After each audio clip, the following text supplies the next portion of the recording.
Ground ball. McLean, second. 12 in a row. The oldest team in professional baseball has its 5th ever winning streak of a dozen straight. Our job every day is to try to kick somebody's ass. I mean, that's why we're here. That is caught. Left center. Reds win. And this ball is launched. High and very deep to right, long gone. It's second of the night. Ellie De La Cruz. Short lead for Pena. Larkin, do you believe this? That's going to be gone. Back to back. Walk-off home runs. How about this? He's back. He's back. He's back. And a swing and a drive. Deep left field. This one belongs to the Reds. Swung on and hit deep to left field. That ball is going to be gone. Home run. And the Reds put it 5-4. Goes to second one. Around to first. Got a double play. And the Reds sweep the Cubs. Breaking ball. Hit high. Hit deep. Way back there. And gone into the second deck and left. Christian Encarnacion Strand walks it off. Archer does it in his major league debut. He gets the final 3 outs, and the Reds get an extra inning win. A thriller 5-4. Swung on. Fly ball. Hit the deep right field. That ball is going to be gone. A grand slam home run by Mike Cameron. 2 outs, 2 on. Reds down by 1. Larkin down the line. It's a winning. It's a winning. Here comes Tucker. Here comes Steins. Larkin's won the game. Barry Larkin gets mobbed. Look at this scene. It's synergy. The stretch, the pause, and the pitch. And a line drive, base hit left center field. A single for Aaron Boone. And this one belongs to the Reds.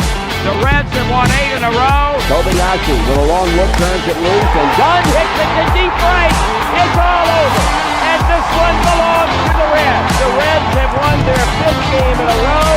They've defeated the Cleveland Indians on an Adam Dunn 3-run home run, 4-2. In on the corners at first and third. 2 on, nobody out. Here's Royce Ring pitching, no bunt. Ground ball by the third baseman into left field. Jay Bruce rounds third. This one belongs to the Reds. That's hit pretty good. Guess what? He doesn't need speed. That's gone. He's the king of the Queen City tonight. With 1 out here in the 11th inning, you sure got to go now. One on, pull down the left field line. That ball is going to get the winning run in. Here comes Jay Bruce rounding third, heading toward the plate. And this one belongs to the Reds. Huge situation for Votto. Why you paying the big bucks to deliver the goods with 2 outs in the 9th inning? Can he do it? In the gap, right center field, and Votto delivers the goods. Hit deep center field. And Gil going back at the warning track. Oh, he gets one. It's gone. Joey Votto is delivered. Reds fans, good evening. What's going on? Happy Wednesday. Welcome to another Chatterbox Reds pregame and postgame show. As the Reds play 2 today, resume the suspended game from last night. Drop that one 5-3 to the Red Sox. Happy to be joined by Max Alfonso. Max, welcome back. Thank you. Glad to be back. I've missed some good times. I missed the Burns debut. I believe we were on maybe the day after, or the day before, but yeah, things were going well until we got to Boston, and I know we'll talk about that. Yeah, everything was going real well until the Reds pulled up to Beantown. Not a good series for the run differential so far. Reds dropped the first game. I think it was 13-5, and then 5-3 in game 2. Looking to avoid the sweep, though. Reds are the only team that have not been swept in Major League Baseball this season. It's July 2nd, so hopefully they can keep that streak going, because the road doesn't get any easier in Philadelphia this weekend after the off day tomorrow. Yeah, they just need to survive the stretch before the All-Star break. Obviously, you have tonight against Boston. Then you go to Philly, like you said, and then you play Miami and Colorado, 2 very winnable series. So if you can win tonight and maybe get 2 in Philly, honestly, if you just get 1 and go 2-4 and then have that final stretch there, I'm kind of okay with that. But tonight, I'd like to see them win tonight and keep that streak alive of not being swept. We're gonna hang a banner for that.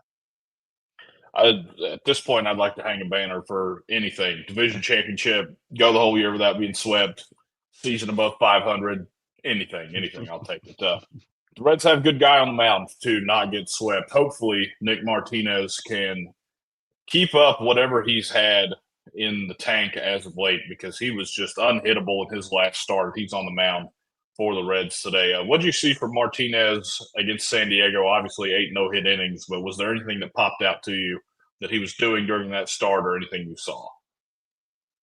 So, I mean, he threw pretty late into that game, obviously. He had the no-hitter going into the 9th, and he just really had everything working. The changeup especially, I thought, was his best pitch. He got that, forget who he got to swing and miss at a changeup in the 8th inning to get him to just one of his best pitches of the night, and I do question tonight how much he's got left. He threw well into the hundreds, so I think that could be a bit of an issue tonight, but we'll see.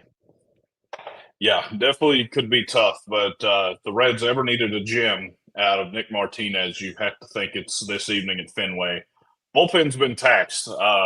Obviously, you had Sam Maul. He made his return to the big league roster coming out to start off the suspended game. 2 perfect innings. I believe struck out 4. Then I believe you go to Richardson after that. He throws the 8th, goes back out for a second inning and work in the 8th, and that ends up being the kind of the end of the line for the Reds there as you gave up 2 runs. What did you think about the decision by Tito not to go to Santillan or Pagan in that situation? Obviously, with the game tonight, I don't necessarily hate the idea of sending him back out there, but I just wanted to know your thoughts on that decision. Yeah, I didn't mind trying to steal another inning with Richardson. I thought I thought he pitched well. He's run into some struggles lately, but the Sam Maul piece, him coming in and throwing well is huge. Like if he comes up and is like a real arm for this team, I think that's a big add for the Reds. They need another lefty back there. Rogers just cannot pitch if he comes in and with inherited runners. You don't really know how much you trust Suter in those big spots. They don't really seem to trust him that much. Um, and then they keep Richardson in for that second inning, like you said, and I have a hard time with that. I guess tonight it's nice that you have Santillan and Pagan available, but you need to get to Santillan and Pagan. There's not many arms available. They called up Zaletta as the 26th man tonight, and I assume they called him up to be available to pitch. So I think there's a good chance he pitches at some point tonight. But I think we could see Suter as well at some point because he just kind of has a rubber arm and can throw whenever, and even though he threw the other night. So I don't know. It was really just a shame to kind of throw that game away. And I think Richardson's been fine.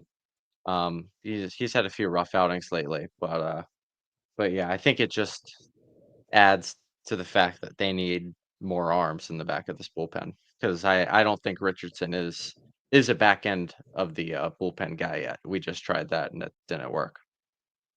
No, it definitely hasn't paid off as of late. Obviously, gave up the big inning against San Diego in the middle game of that series, and then takes the loss in Game 2 here in Boston. I don't know off the top of my head any bullpen arms specifically the Reds could go after or set to go after that can pitch these kind of 7th, 8th, and even the 9th. Really, if you wanted to, if you want to move Pagan back to a setup man or move Santillan to the 7th.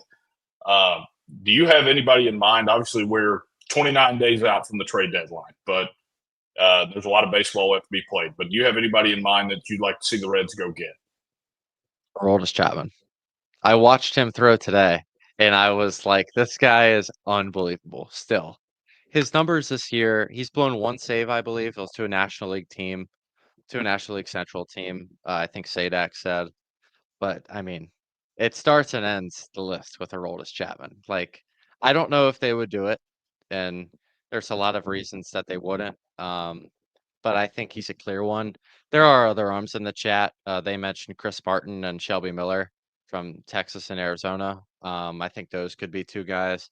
And then in Colorado, Jake Bird, he's been one of the best relievers in the league this year for a really bad team. But the Rockies also never trade people, so I don't know how available he actually will be. And there's always a couple arms on some of these other bad teams that are floating around that you can get for, a lower level prospect or something like that. So I'm sure there's guys out there. In Baltimore, I'm sure there's a few guys. Felix Bautista could be available. I wouldn't be surprised since they could be selling. But yeah, I think there's no excuse for them not add a reliever in my eyes. I agree, and even with Ashcraft on his way back, it's not enough to have. Obviously, Graham Ashcraft in the bullpen has been good at times, and he's been not so good at times. But it's not adding something that says we're pushing to win now. It's Graham Ashcraft's back, and he's back in the bullpen. He's a guy that we have back there. It's not like when they made the Burns call up and it's a message to the clubhouse, hey, like we're pushing to win. It's the same thing when they called Ellie up in 23. They need to make some sort of move that says, hey, right now we're floating around 500. The Reds seem to be allergic to going above 4 games above 500 on the season because they just can't do it for whatever reason. But if you add somebody like a Bautista or even a Aroldis Chapman, which I believe came across today that he's the most likely reliever to be moved is what execs think around the league, but you've got to add something to the back end of this bullpen, or else it's going to be the same song and dance that it has been where guys get overused, guys get overworked, and it blows up in your face in a hurry.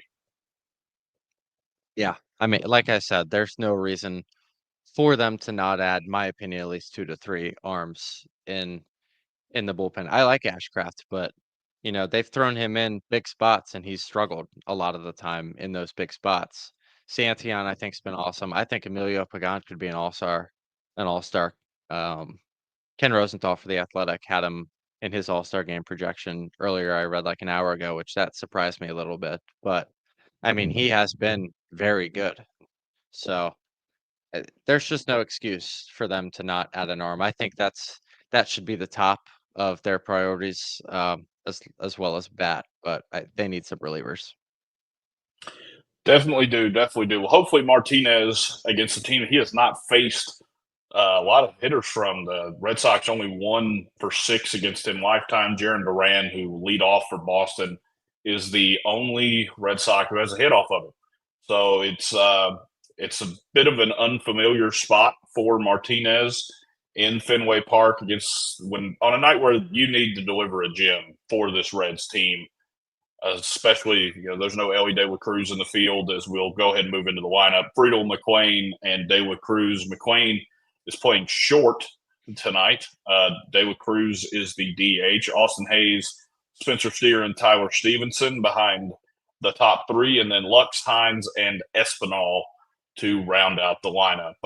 Obviously, Reese Hines getting his shot in this bullpen game, I think, is interesting. I would say to not have Benson in the lineup, who's still been hitting the ball hard, obviously grounded into a double play earlier today, because it just seems like that's something the Reds do more often than any other team is ground into inning-ending double plays. But what do you think about Hines over Benson in this 8-hole against a bullpen day for Boston? It is a bullpen day for Boston. I don't love it. Just because the lefty that's starting for Boston, Brandon Bernardino, he's not going to get down to the 8-9. I don't think he gets past Stevenson. He's not a starter. This isn't his thing. It's a true bullpen game. So I don't love it. I'd rather see Benson in there, but it is what it is. And sorry about the McLean error. He is a shortstop tonight. That's my fault, folks. It's all good. Doesn't happen a whole lot that Ellie's not playing in the field, so we'll give you a pass on this one. I think Ellie against lefties, the way he's been hitting the ball lately is very big for this Reds lineup as they move deeper into the season. I seriously believe if Ellie can keep this up, I believe it's around 245 against left-handed pitching right now, and it's not like Bernardino is the greatest left-handed pitcher in the world. This isn't Garrett Crochet that we saw in Game 1 on the mound for Boston. What have you seen? Have you seen anything different from Ellie's approach when he's batting right-handed against these left-handed pitchers, or do you think it's just a consistency thing that he's finally getting more familiar with it? He looks incredibly more comfortable, I guess. It looks like he's seeing pitches much better. A lot of times when he was hitting righty, I felt like he was kind of lunging at the ball more. Now it seems like he's just waiting back and just letting it rip. Like, that home run in Cleveland that he had, the Reds did lose that game, but as a righty, he crushed it. And that was, I think, maybe his best swing as a righty. And he's had a bunch of good swings lately. So I think if he's just average as a right-handed hitter, I think that does so much for him, and in turn, that does so much for this team. Yeah, and if he's average as a right-handed hitter, then maybe you don't necessarily have to bat Austin Hayes behind him all the time to protect him against left-handed relievers. I think that's still going to happen more than likely for the rest of the season as long as Austin Hayes is healthy. But if you want to bat Ellie third and maybe they have a right-handed guy on the mound, why not protect him with Gavin Lux? Do you think that's an option Tito might go to? I could see it. I don't see it happening though. I think they would prefer just other options, and they can move Lux and move them around a little bit. I think Tito likes moving guys around in the lineup after Friedel, McLean, and Ellie. So I think it's possible, but I don't think that's something that's gonna like stick. I would tend to agree with that. Moving to Spencer Steer, who's batting behind Austin Hayes, he was hit by a pitch on the hand after his 2-run homer that gave the Reds the lead earlier today. I believe that was in the top of the 4th is when the game resumed. Steer obviously starting to get hot. This seems like it could be some bad luck.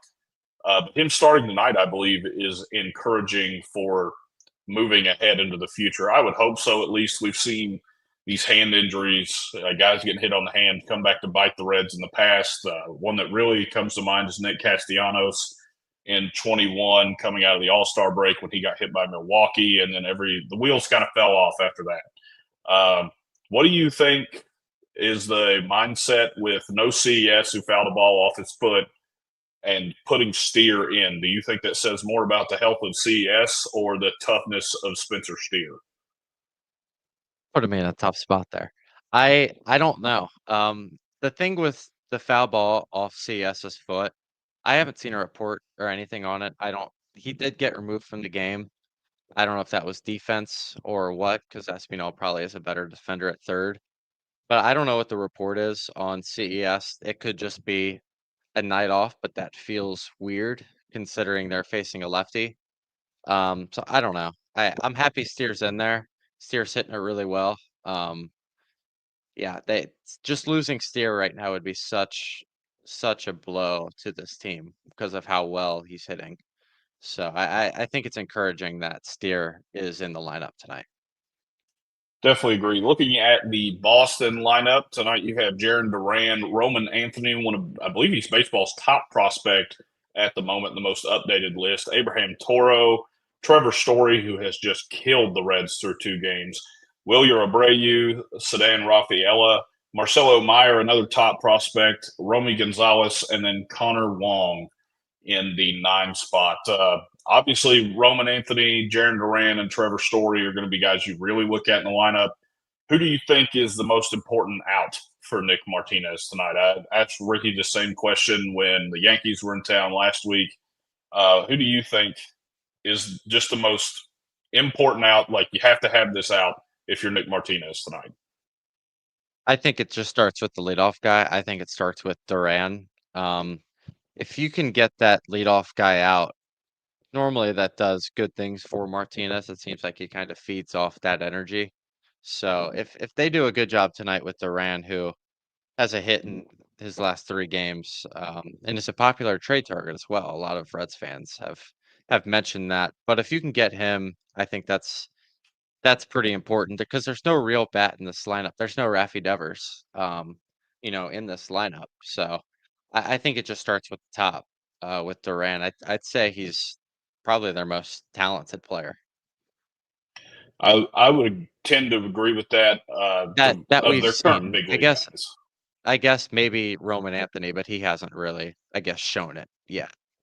Yeah, not quite yet. Also, interesting note for Boston, Christian Campbell, another top prospect that they have, would be in this lineup, but really struggled after April and got sent down to AAA.